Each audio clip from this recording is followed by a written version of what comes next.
1450년 조선의 궁궐.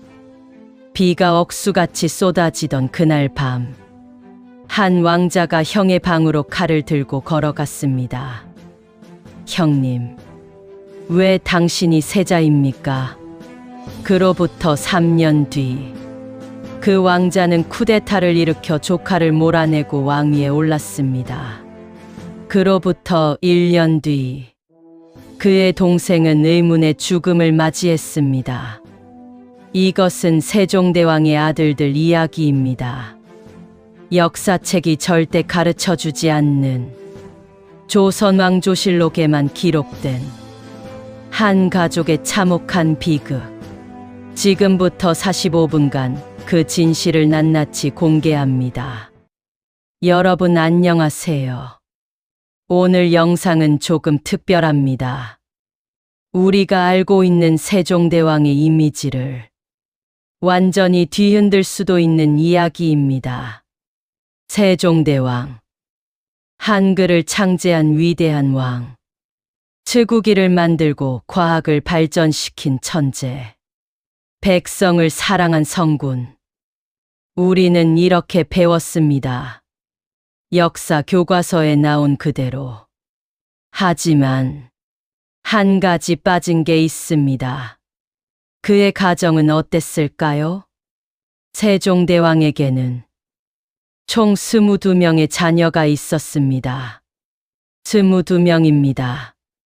정비 소헌왕후와의 사이에서 10명, 후궁들과의 사이에서 12명. 상상해 보세요. 22명의 자녀를 둔 가정을, 그것도 왕실이라는 권력이 걸린 곳에서. 형제들은 서로를 사랑했을까요? 아니면 경쟁자로 봤을까요? 오늘 이 질문에 대한 답을 조선왕조실록을 통해 찾아보겠습니다. 조선왕조실록, 유네스코 세계기록 유산입니다. 500년간 하루도 빠짐없이 기록된 세계에서 가장 정확한 역사서. 여기에는 모든 것이 적혀 있습니다. 왕의 실수도, 왕자들의 범죄도, 후궁들의 싸움도, 심지어 왕도 볼 수 없었던 기록. 사관들은 독립적으로 정직하게 적었습니다. 오늘 우리는 이 실록을 펼쳐서 세종 가족의 진짜 이야기를 보겠습니다. 세종의 아들 중 3명이 특히 중요합니다. 장남 문종, 착하지만 병약한 세자. 차남 수양대군, 야심만만한 권력욕의 화신. 삼남 안평대군, 순수한 예술가. 이 세 형제의 운명은 서로 완전히 달랐습니다. 한 명은 너무 일찍 죽었고, 한 명은 왕이 되었고, 한 명은 살해당했습니다. 어떻게 이런 일이 벌어졌을까요? 그리고 후궁들. 8명의 여인들이 궁궐 안에서 살았습니다. 각자 자신의 아들을 위해 무엇이든 할 준비가 되어 있었습니다. 음모를 꾸미고, 서로를 모함하고, 때로는 독약까지 사용했습니다. 세종은 이 모든 것을 지켜봐야 했습니다. 한글을 창제하는 것보다 가족을 다스리는 게 더 어려웠습니다. 그리고 후궁들. 8명의 여인들이 궁궐 안에서 살았습니다. 각자 자신의 아들을 위해 무엇이든 할 준비가 되어 있었습니다. 음모를 꾸미고, 서로를 모함하고, 때로는 독약까지 사용했습니다. 세종은 이 모든 것을 지켜봐야 했습니다. 한글을 창제하는 것보다 가족을 다스리는 게 더 어려웠습니다. 세종은 밤마다 고민했습니다. 어떻게 이 가정을 지킬 것인가? 아들들의 싸움을 어떻게 막을 것인가? 실록에는 이런 기록이 있습니다. 세종 23년 6월 15일 상께서 밤새 잠을 이루지 못하시고 왕자들의 일로 한숨을 쉬셨다. 위대한 왕. 하지만 불행한 아버지. 이것이 오늘의 주제입니다. 오늘 이 영상에서 여러분은 보게 될 것입니다.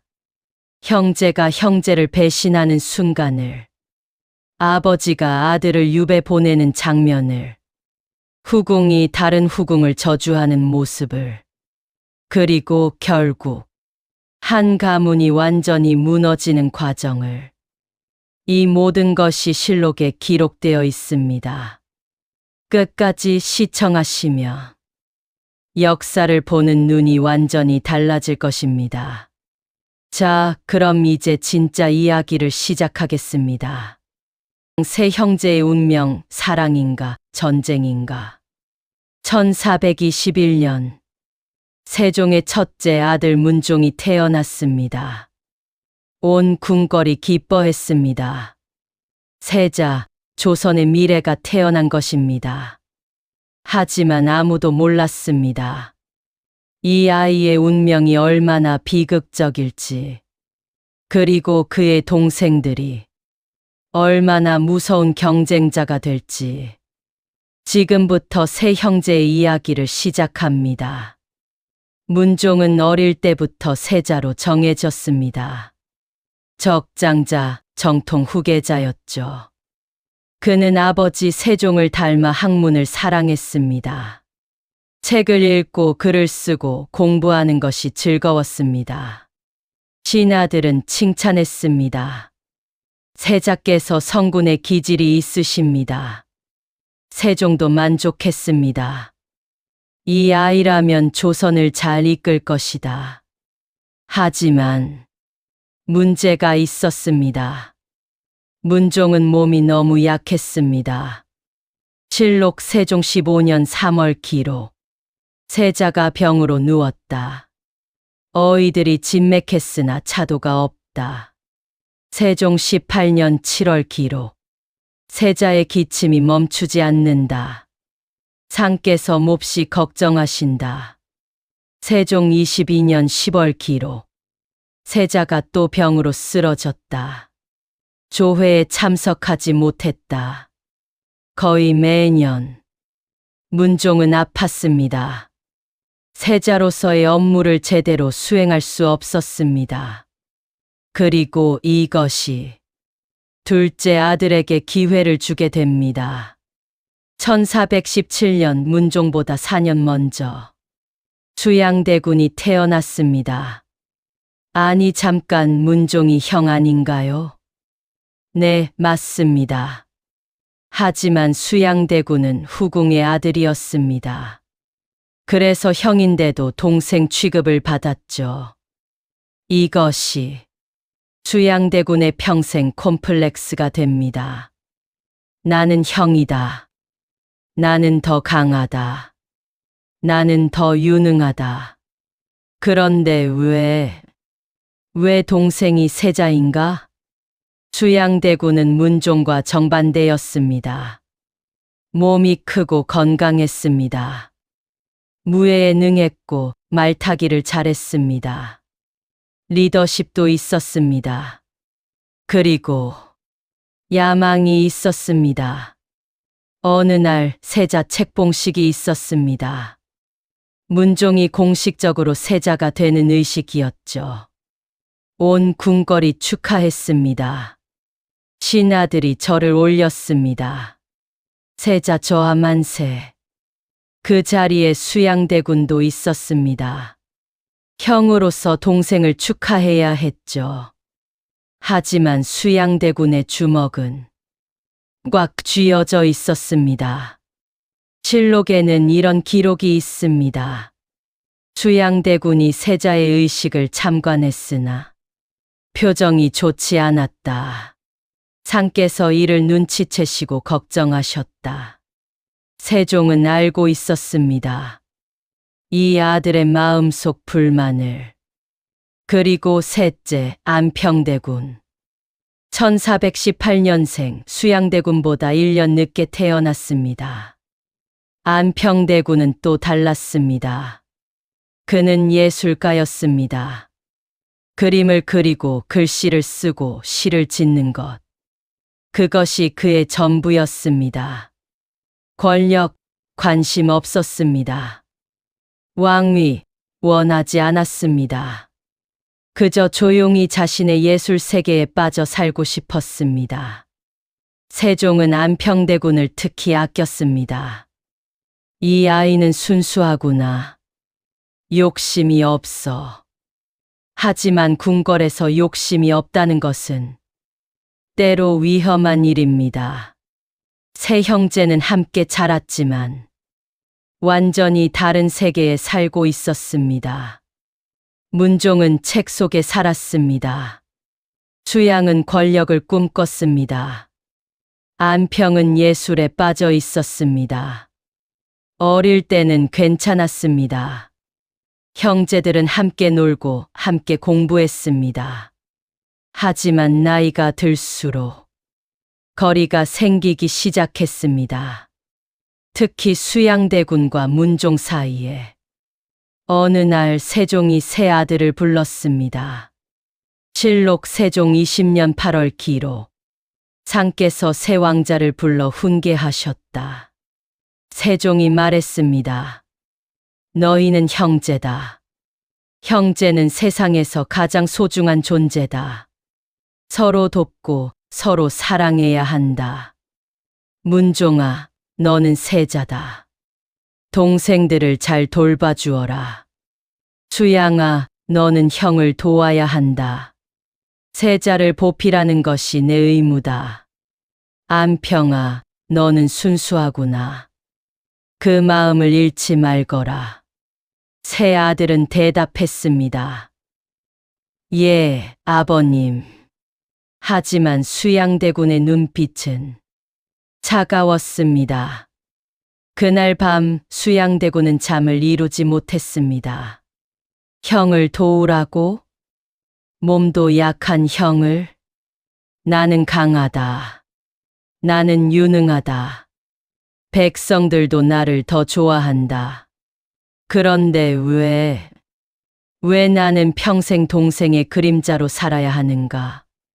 수양대군의 마음속에서 무언가가 자라기 시작했습니다. 야망이었습니다. 아니, 집착이었습니다.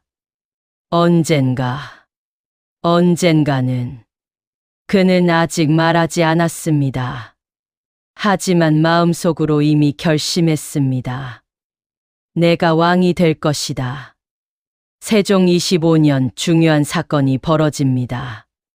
조회 중에 문종이 쓰러진 것입니다. 실록 기록. 세자가 조회 중 갑자기 피를 토하며 쓰러졌다.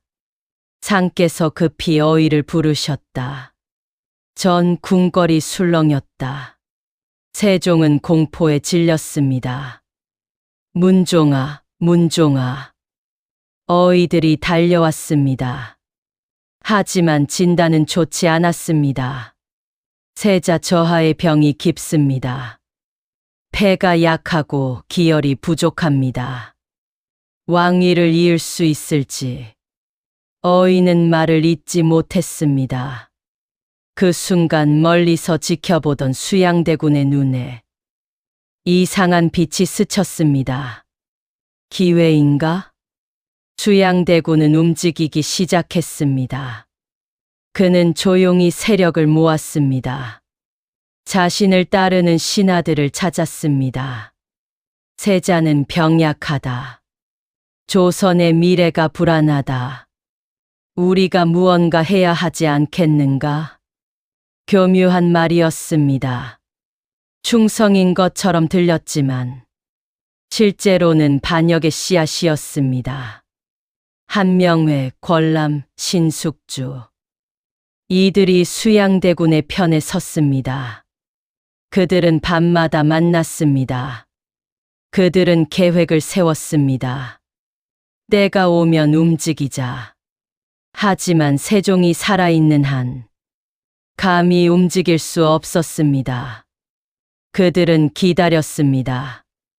왕이 죽기를 1450년 2월 세종대왕이 승하했습니다. 향년 54세. 32년간 재위했던 조선 최고의 왕이 세상을 떠났습니다. 임종 직전 세종은 문종의 손을 잡았습니다. 문종아, 이제 내가 왕이다. 백성을 사랑하고 나라를 잘 다스려라. 그리고 조심해라. 수양을 조심해라. 세종은 알고 있었습니다. 마지막 순간까지 둘째 아들의 야망을, 이 가족의 미래가 어둡다는 것을. 하지만 그는 더 이상 막을 수 없었습니다. 세종이 눈을 감았습니다. 그리고 조선 역사상 가장 비극적인 시대가 시작되었습니다. 문종이 왕위에 올랐습니다. 조선 제5대 왕. 첫 조회에서 문종은 말했습니다. 짐은 부족하다. 아버님만큼 훌륭한 왕이 될 수 있을지 모르겠다. 여러 신하들이 도와주기 바란다. 솔직한 말이었습니다. 겸손한 말이기도 했습니다. 하지만 신하들은 불안했습니다. 왕이 너무 약하시다. 과연 오래 재위하실 수 있을까? 수양대군은 생각했습니다. 이제 시간 문제다. 형은 오래 버티지 못할 것이다. 그리고 그의 예상은 맞았습니다. 문종은 재위 2년 3개월 만에 세상을 떠났습니다. 1452년 5월. 향년 38세. 너무 짧았습니다. 너무 빨랐습니다. 세종의 뒤를 이어 위대한 왕이 되려 했던 문종. 하지만 그의 몸은 그를 따라주지 않았습니다. 임종 직전 문종은 어린 아들 단종을 불렀습니다. 단종아, 미안하다. 아비가 너를 지켜주지 못하는구나. 조심해라. 숙부들을, 특히 수양 숙부를 조심해라. 그리고 문종은 눈을 감았습니다. 12세 어린 소년 단종이 왕위에 올랐습니다. 수양대군은 드디어 미소를 지었습니다. 이제 시작이다. 단종 즉위. 조선 제6대 왕. 나이 불과 12세. 어린 왕 주변에는 늑대들이 있었습니다. 권력을 노리는 어른들. 수양대군은 대신들을 하나씩 포섭했습니다. 단종은 너무 어리다. 나라를 제대로 다스릴 수 없다. 우리가 돕는 게 충성 아니겠는가? 명분은 좋았습니다. 하지만 속내는 달랐습니다. 수양대군은 준비했습니다. 쿠데타를. 1년 뒤 그것이 현실이 됩니다. 1453년 10월 10일. 계유정난. 그날 밤 수양대군은 움직였습니다. 무장한 군사들이 궁궐로 쳐들어왔습니다. 단종을 보호하던 대신들이 체포되었습니다. 김종서 살해. 황보인 살해. 안평대군을 지지하던 신하들 모두 제거. 피바람이 불었습니다. 어린 단종은 공포에 떨며 물었습니다. 숙부께서 무엇을 하시는 겁니까? 수양대군은 차갑게 대답했습니다. 조선을 구하는 것이다. 거짓말이었습니다. 그는 조선이 아니라 자신을 위해 움직인 것입니다. 그는 권력에 관심이 없었습니다. 단지 그림을 그리고 싶었을 뿐입니다. 하지만 수양대군에게는 상관없었습니다. 안평이 반역을 꾀했다. 거짓 죄명이었습니다. 증거도 없었습니다. 하지만 권력을 잡은 수양대군에게 진실은 중요하지 않았습니다. 안평대군은 강화도로 유배되었습니다. 실록 기록. 안평대군이 유배지로 가면서 울었다. 나는 아무 죄도 없는데. 형님, 왜 이러십니까? 하지만 수양대군은 답하지 않았습니다. 1453년 11월. 안평대군 유배 한 달 후. 수양대군이 명령을 내렸습니다. 사약을 내려라. 사형 집행관이 강화도로 갔습니다. 손에는 독약이 들어있는 잔이. 안평대군은 알았습니다. 자신의 마지막이 왔다는 것을. 그는 마지막으로 시 한 편을 썼습니다. 구름은 흩어지고 달은 외로이 떠있네. 이 한 몸죄 없건만 누가 알아주리. 그리고 독약을 마셨습니다. 순수한 예술가는 이렇게 죽었습니다. 35세였습니다. 형의 야망에 희생된 세종의 셋째 아들. 1455년 수양대군이 마침내 왕위에 올랐습니다. 조선 제7대 왕 세조. 그는 조카 단종을 강제로 폐위시켰습니다. 그리고 스스로 왕이 되었습니다. 평생의 꿈을 이룬 것입니다. 수양대군은, 아니, 이제는 세조는 왕좌에 앉아 생각했습니다. 드디어 내가 왕이다. 내가 형보다 낫다는 것을 증명했다. 하지만 그는 몰랐습니다. 이 왕좌가 얼마나 무거운지, 얼마나 외로운지, 그리고 역사가 자신을 어떻게 기록할지. 단종은 노산군으로 강등되어 영월로 유배되었습니다. 왕에서 죄인으로, 궁궐에서 산골 오두막으로. 15세 소녀는 매일 울었습니다. 1457년 단종 복위 운동이 일어났습니다. 충신들이 단종을 구하려 했습니다. 하지만 실패했습니다. 세조는 분노했습니다. 단종이 살아있는 한 위험하다. 1457년 10월. 세조는 최종 명령을 내렸습니다. 사사하라. 단종은 17세의 나이로 목이 졸려 죽었습니다. 왕이었던 소년. 아무 죄도 없던 소년. 그렇게 죽었습니다.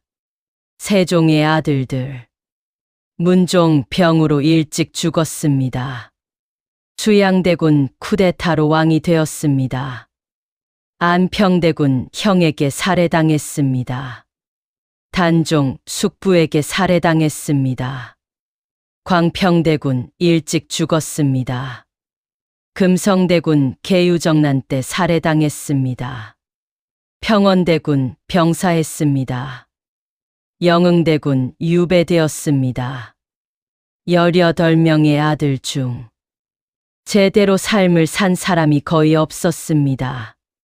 세종이 꿈꾸던 화목한 가정, 형제가 서로 사랑하는 가족, 완전히 무너졌습니다. 만약 세종이 이 모습을 봤다면 얼마나 가슴 아파했을까요? 왕자들의 비극, 형제 간의 배신과 사유. 하지만 이것만이 전부가 아니었습니다. 궁궐의 다른 한쪽에서는 또 다른 전쟁이 벌어지고 있었습니다. 후궁들의 전쟁. 이제 그 이야기를 하겠습니다. 제두장 후궁들의 전쟁, 권력을 향한 여인들. 세종대왕에게는 8명의 후궁이 있었습니다. 8명의 여인. 각자 다른 배경, 다른 성격, 다른 야망을 가진. 그들은 한 궁궐 안에서 살았습니다. 하지만 그들의 관계는 전쟁터와 다를 바 없었습니다. 먼저 정비 소헌왕후. 세종의 정실 부인입니다. 1395년생 세종보다 2살 위였습니다. 그녀는 절대적인 권위를 가지고 있었습니다. 후궁들은 그녀 앞에서 감히 고개도 들 수 없었습니다. 소헌왕후는 8남 2녀를 낳았습니다. 문종, 수양대군, 안평대군 모두 그녀의 자식들이었습니다. 세종도 왕후를 깊이 존중했습니다. 실록 세종 10년 기록. 상께서 중요한 결정을 왕후와 의논하셨다. 왕후의 지혜가 깊다고 칭찬하셨다. 후궁들은 왕후를 두려워했습니다. 하지만 동시에 질투했습니다. 저 자리가 내 것이었다면. 1446년 3월 24일 소헌왕후가 세상을 떠났습니다. 향년 51세. 세종과 29년을 함께한 반려자. 임종 직전 왕후는 세종의 손을 잡았습니다. 전하, 저 없이 외로우시겠지요. 하지만 후궁들을 조심하십시오. 제가 없으면 그들이 움직일 것입니다. 세종은 눈물을 흘렸습니다. 왕후, 가지 마시오. 하지만 왕후는 눈을 감았습니다. 그리고 왕후의 예언은 정확했습니다. 왕후가 죽자마자 후궁들 사이에서 권력 다툼이 시작되었습니다. 왕후의 장례식이 끝난 직후 8명의 후궁들이 모였습니다. 겉으로는 슬픔에 잠긴 모습이었습니다. 하지만 속으로는 각자 계산하고 있었습니다. 이제 왕후가 없다. 누가 궁궐의 실질적 주인이 될 것인가? 영빈 강씨가 생각했습니다. 내가 가장왕의 총애를 받는다. 신빈 김씨가 생각했습니다. 내가 가장 학식이 높다. 혜빈 양씨가 생각했습니다. 내가 가장 젊고 아름답다. 각자의 야망, 각자의 계산, 그리고 그날부터 보이지 않는 전쟁이 시작되었습니다. 첫 번째 주자 영빈 강씨. 그녀는 세종의 총애를 가장 많이 받았습니다. 영리하고 말을 잘했고 왕의 마음을 사로잡는 방법을 알았습니다. 영빈에게는 아들이 있었습니다. 화의군. 영빈은 야망이 있었습니다. 내 아들을 왕자 중에서 가장 높은 자리에 올리겠다. 그녀는 전략적으로 움직였습니다. 세종이 책을 읽으면 함께 토론했습니다. 세종이 피곤하면 차를 올렸습니다. 세종이 외로우면 옆에 있었습니다. 다른 후궁들이 질투했습니다. 영빈이 왕을 독차지한다. 하지만 영빈은 신경 쓰지 않았습니다. 그녀의 목표는 명확했습니다. 실록 세종 28년 기록. 영빈 강씨가 궁녀들에게 재물을 주며 다른 후궁들의 동태를 살폈다. 영빈은 정보망을 만들었습니다. 어느 후궁이 왕을 만났는가? 어느 후궁의 아들이 칭찬받았는가? 누가 누구와 동맹을 맺었는가? 모든 것을 파악했습니다. 그리고 필요하면 거짓 소문을 퍼뜨렸습니다. 혜빈이 왕을 저주하는 굿을 했다더라. 신빈의 아들이 불효를 저질렀다더라. 증거가 없어도 상관없었습니다. 소문만으로도 충분했습니다. 다른 후궁들의 평판이 떨어지면 상대적으로 자신이 올라갑니다. 영빈은 이것을 잘 알고 있었습니다. 두 번째, 신빈 김씨. 그녀는 영빈과 완전히 달랐습니다. 신빈은 조용했습니다. 음모를 꾸미지 않았습니다. 다른 후궁을 모함하지 않았습니다. 대신 학문에 빠졌습니다. 신비는 글을 읽고 시를 짓고 역사를 공부했습니다. 세종도 이것을 높이 샀습니다. 신비는 지혜롭구나. 이야기를 나누면 즐겁다. 신빈에게도 아들이 있었습니다. 계양군. 하지만 신빈의 바람은 단순했습니다.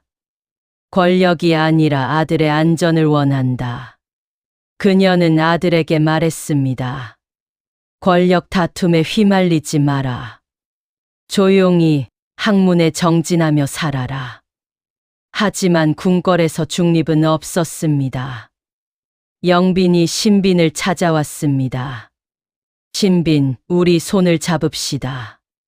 함께 혜빈을 견제합시다. 신빈은 거절했습니다. 저는 그런 일에 관여하고 싶지 않습니다. 영빈은 차갑게 웃었습니다. 그럼 적이 되는 것이군요. 신빈은 당황했습니다.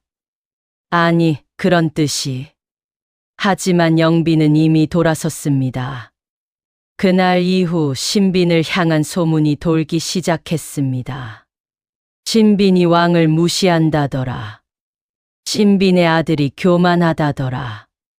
누가 퍼뜨렸을까요? 영빈이었습니다. 중립을 선택한 신빈은 도리어 공격의 표적이 되었습니다.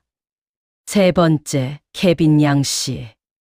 그녀는 가장 젊었습니다. 나이 불과 20대 초반. 아름다웠습니다. 세종도 혜빈의 미모에 반했습니다. 하지만 그것이 문제였습니다. 다른 후궁들, 특히 나이 든 후궁들은 혜빈을 위협으로 여겼습니다. 저 어린 것이 왕의 마음을 빼앗고 있다. 혜빈은 궁궐 생활이 처음이었습니다. 정치도 몰랐고 권모술수도 몰랐습니다. 그저 왕의 총애를 받는 것만으로도 행복했습니다. 하지만 궁궐은 그녀에게 너무 가혹했습니다. 어느 날 혜빈이 왕을 만나러 갔습니다. 복도에서 다른 후궁들과 마주쳤습니다. 그들은 혜빈을 무시했습니다. 인사도 받지 않았습니다. 식사 시간. 혜빈의 음식에 모래가 섞여 나왔습니다. 죄송합니다. 실수였습니다. 궁녀가 사과했지만 혜빈은 알았습니다. 고의였다는 것을.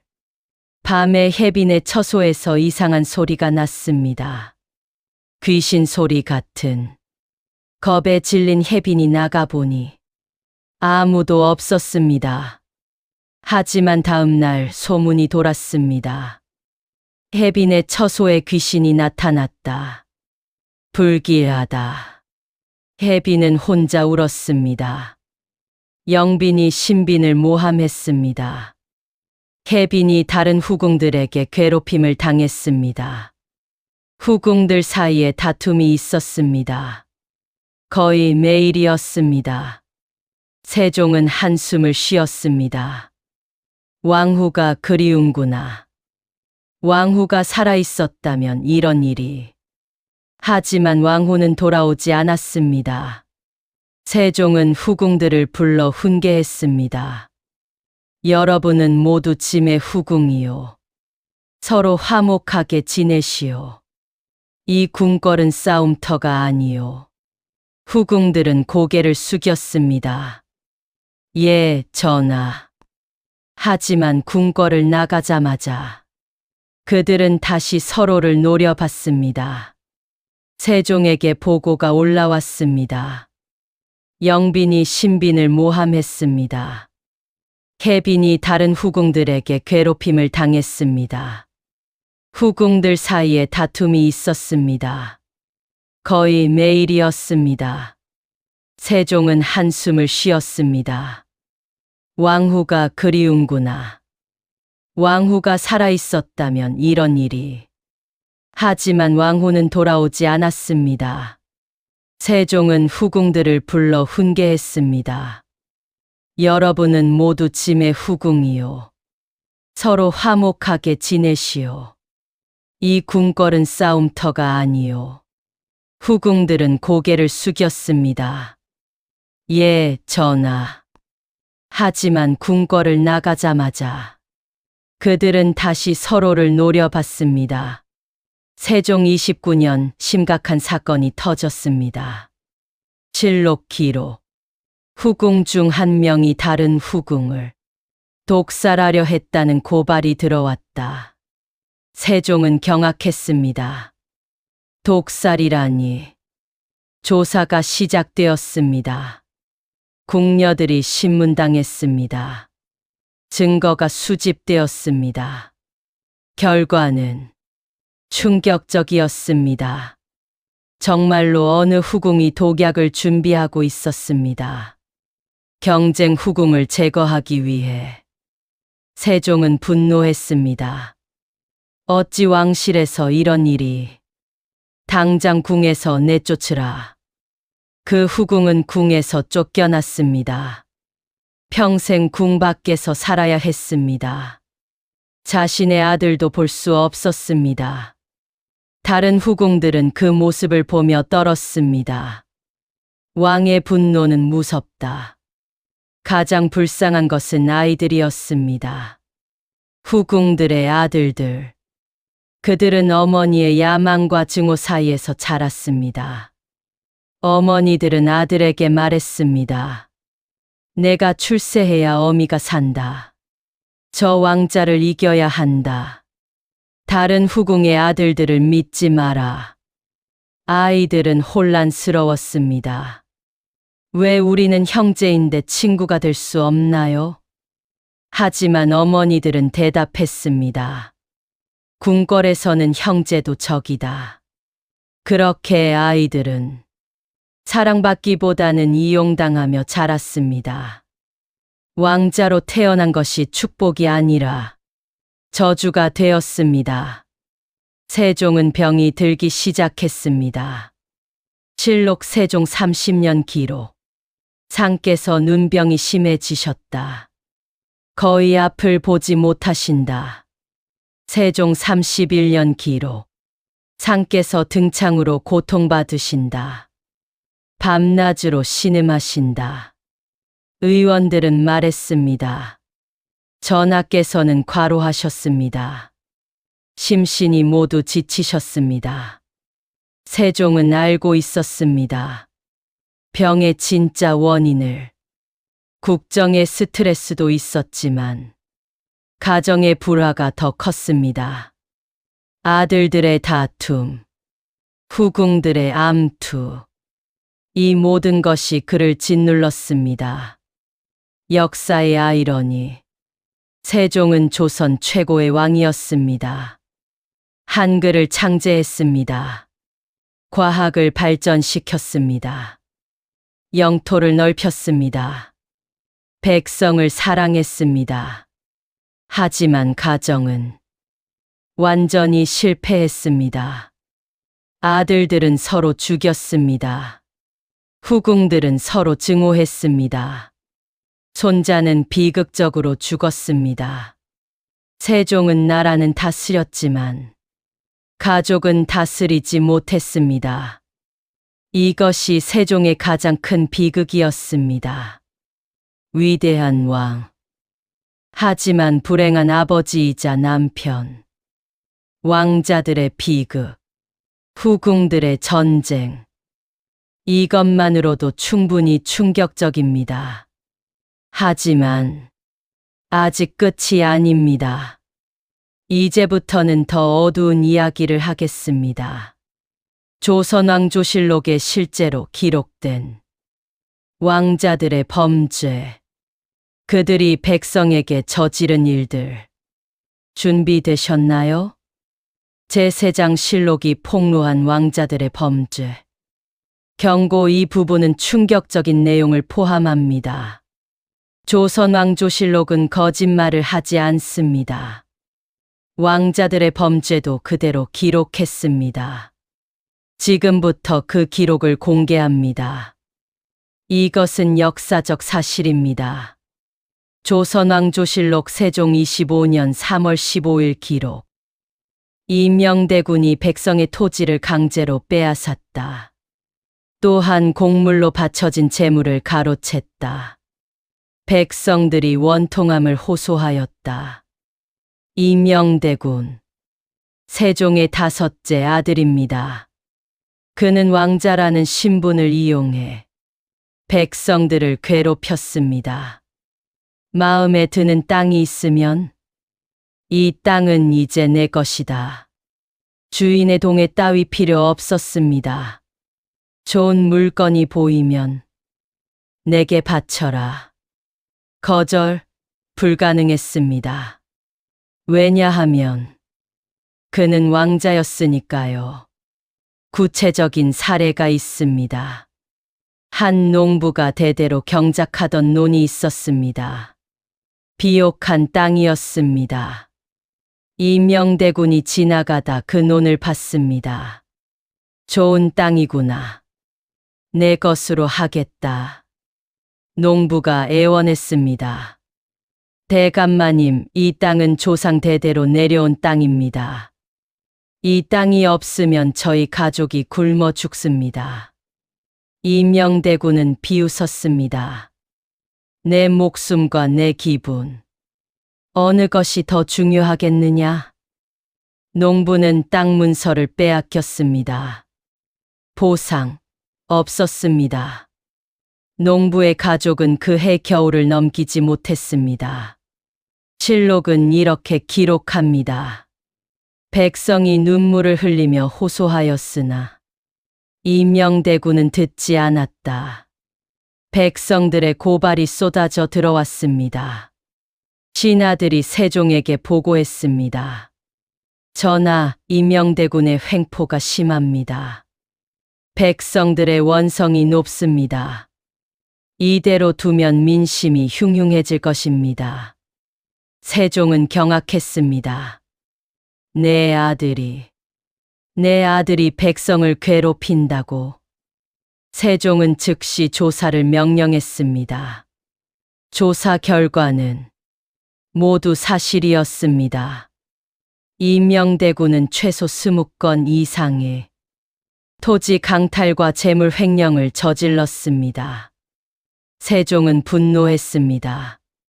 하지만 동시에 고민에 빠졌습니다. 어떻게 처벌해야 하는가? 그는 내 아들이다. 하지만 동시에 범죄자다. 세종은 이명대군을 불렀습니다. 부자가 단둘이 마주 앉았습니다. 세종이 물었습니다. 사실이냐? 내가 백성의 땅을 빼앗았느냐? 이명대군은 처음에 부정했습니다. 아닙니다, 아버님. 오해입니다. 하지만 증거가 너무 많았습니다. 토지 문서, 증인들, 피해자들의 진술. 세종이 증거를 하나씩 내밀었습니다. 이명대군은 더 이상 부정할 수 없었습니다. 무릎을 꿇었습니다. 용서해 주십시오, 아버님. 세종은 눈물을 흘렸습니다. 하지만 목소리는 단호했습니다. 아들이라도 용서할 수 없다. 내가 저지른 일은 범죄다. 실록 세종 26년 5월 기록. 이명대군의 군호를 박탈하고 유배에 처한다. 빼앗은 토지는 모두 원주인에게 돌려준다. 세종은 자신의 아들을 직접 처벌했습니다. 왕자에서 죄인으로, 궁궐에서 변방으로. 이명대군은 끌려나갔습니다. 다른 왕자들은 그 모습을 떨며 지켜봤습니다. 아버님은 정말로 우리도 처벌하신다. 세종이 말했습니다. 짐의 아들이라도 법 앞에서는 평등하다. 죄를 지으면 반드시 벌을 받는다. 이것을 잊지 말거라. 궁궐이 숙연해졌습니다. 하지만 임영대군만이 아니었습니다. 실록 세종 23년 기록. 한남군이 도박으로 재산을 탕진했다. 실록 세종 24년 기록. 영흥대군이 술에 취해 신하를 구타했다. 실록 세종 27년 기록. 계양군이 여러 여성과 부적절한 관계를 맺었다. 실록 세종 28년 기록. 밀성군이 백성에게 강제로 노역을 시켰다. 하나, 둘이 아니었습니다. 여러 왕자들이 문제를 일으켰습니다. 도박, 폭력, 스캔들, 횡포. 왕자라는 신분이 주는 권력을 그들은 잘못 사용했습니다. 한남군의 도박은 특히 심각했습니다. 실록 세종 23년 11월 기록. 한남군이 밤마다 도박장에 출입한다. 이미 왕실에서 하사받은 재물을 모두 잃었다. 심지어 백성에게서 빌린 돈도 갚지 않는다. 한남군은 도박에 중독되었습니다. 처음에는 소액으로 시작했습니다. 재미 삼아 하는 것이었습니다. 하지만 점점 커졌습니다. 큰 돈을 잃었습니다. 더 큰 돈을 걸었습니다. 악순환이었습니다. 결국 한남군은 파산했습니다. 왕자가 빚더미에 앉은 것입니다. 세종은 충격을 받았습니다. 어찌 왕자가 이럴 수가.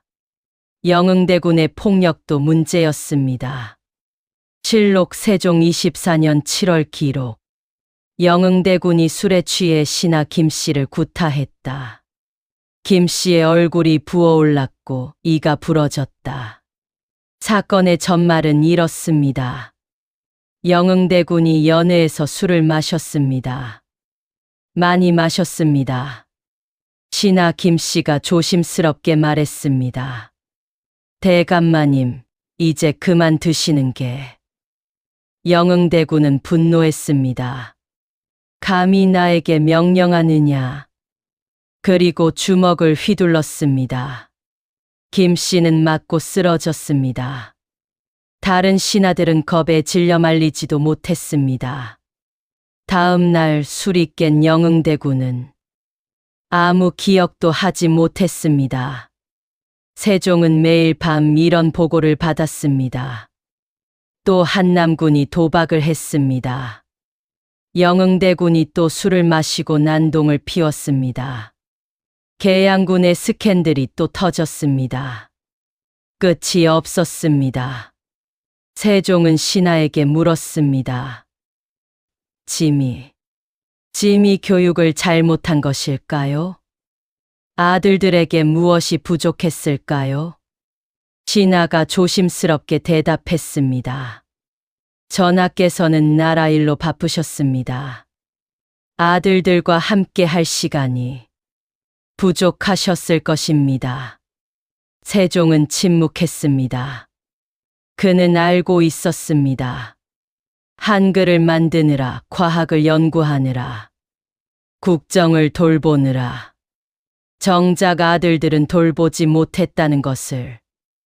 아이러니였습니다.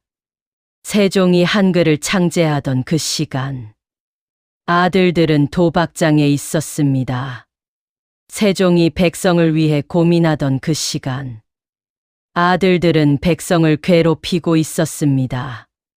세종이 치국기를 만들던 그 시간, 아들들은 술에 취해 쓰러져 있었습니다.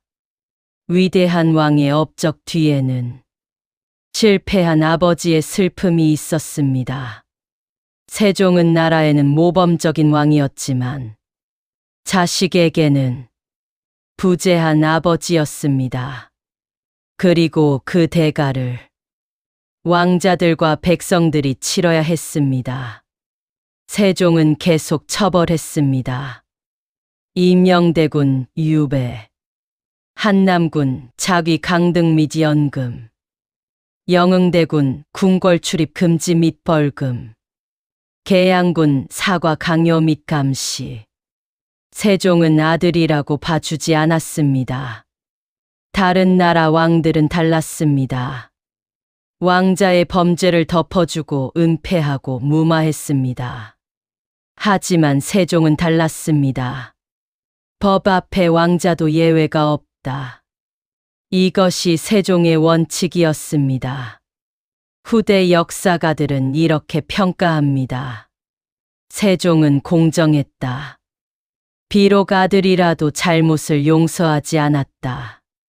하지만 세종도 아버지였습니다. 밤에 혼자 있을 때 세종은 아들들의 초상화를 바라봤습니다. 어릴 적 아들들의 모습이 떠올랐습니다. 천진하게 웃던 모습, 아버지에게 달려와 안기던 모습, 아버님 사랑해요라고 말하던 모습. 언제부터 이렇게 된 것일까? 세종은 자책했습니다.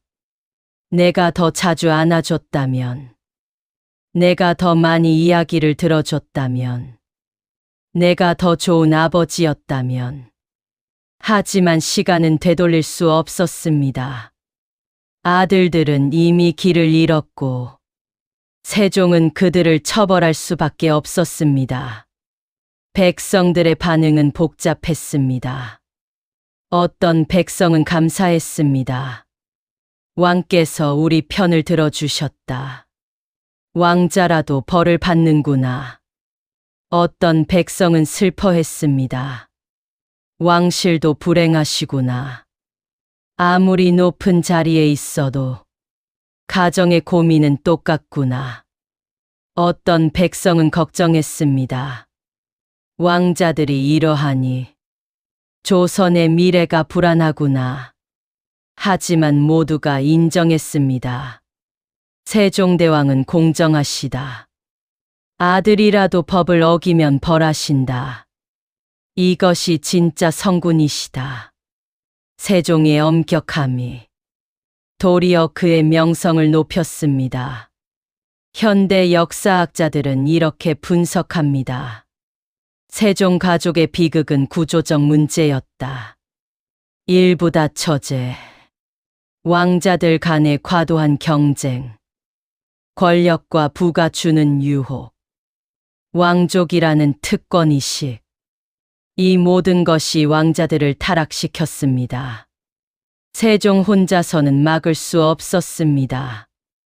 그것은 제도의 문제였고 시대의 한계였습니다. 하지만 세종은 자신이 할 수 있는 최선을 다했습니다.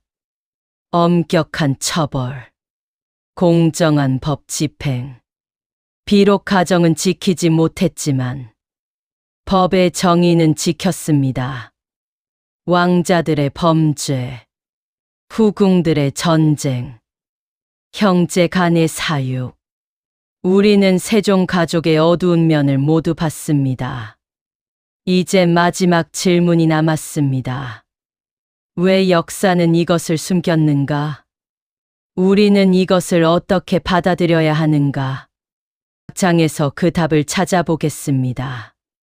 역사가 우리에게 말하는 것. 세종대왕의 가족.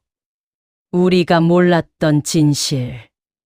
이제 마지막 질문에 답할 시간입니다.